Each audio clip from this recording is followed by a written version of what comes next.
ఓం నమో నారాయణాయ. మీరు ఎప్పుడైనా శ్రీ విష్ణు సహస్రనామాన్ని పారాయణం చేశారా? కానీ దీన్ని ప్రారంభించే ముందు చేసే పూర్వాన్యాసం గురించి మీకు తెలుసా? ఇదివరకటి వీడియోలో పూర్వాన్యాసం గురించి కొంతవరకు నేర్చుకున్నాం. ఇప్పుడు నేర్చుకోబోయేది పూర్వాన్యాసం మిగిలిన భాగం. ఈరోజు మనం ఈ అద్భుతమైన విశేషాన్ని తెలుసుకుందాం.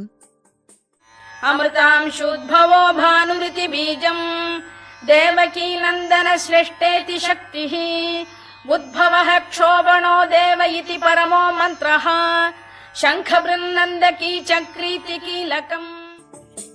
అమృత కిరణాల నుండి ఉద్భవించినవాడు, దేవకీ పుత్రుడు, శ్రీకృష్ణుడు, సృష్టికర్త, జన్మదాత, కల్లోలాన్ని కలిగించే దేవుడు, శంఖాన్ని ధరించినవాడు, నందక ఖడ్గాన్ని పట్టినవాడు, చక్రాన్ని ధరించినవాడు, సార్గ ధనస్సును పట్టినవాడు, గద ధరించినవాడు, చక్రాన్ని చేతబూనినవాడు, రాక్షసులను సంహరించేవాడు, 3 సామవేద మంత్రాలను తెలిసినవాడు, సామవేదాన్ని పఠించేవాడు, పరబ్రహ్మ స్వరూపమైన ఆనందానికి మూలమైనవాడు అని 10 విధాలుగా శ్రీ మహావిష్ణువు వర్ణించబడ్డాడు.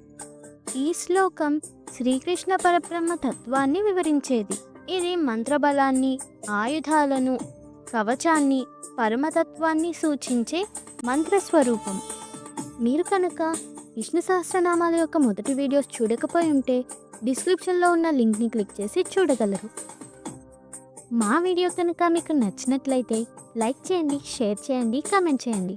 మరిన్ని ఆధ్యాత్మిక అంశాల కోసం మా సురభి డివోషనల్ ఛానల్ని సబ్స్క్రైబ్ చేసుకోండి.